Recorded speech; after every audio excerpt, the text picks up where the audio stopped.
mga ka-great, magandang araw po sa inyo lahat. O nakikita niyo po is green eyes. Yan po yung lettuce, isa pong klase ng variety ng lettuce. Tapos marami po no, kasama po yung Lolo Rosa.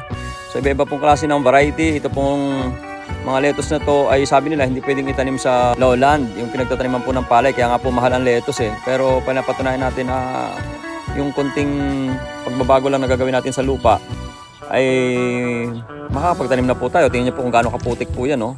Yan po yung taniman natin ng palay.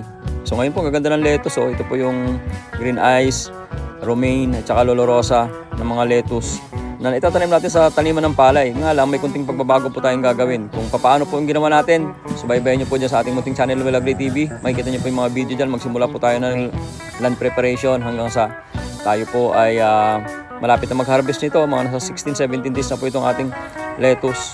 At doon naman po sa mga farmers na gusto maggawa ng ganito na wala naman po kayong plastic mask, wala kayong drip irrigation, pwede rin po yung gawin. Basta masipag lang po kayo magdilig at saka maglalagay lang po tayo ng pinaka soil media na ipa na niluto. Kasama po yung organic fertilizer na magsisilbing mulching na rin po doon sa mga damo. Para po sa tutorial at saka sa mga more detailed na mga pagpapaliwanag ay mag-follow at saka mag-subscribe po sa Will Agri TV. Tapos balikan niyo po yung mga videos natin simula't simula.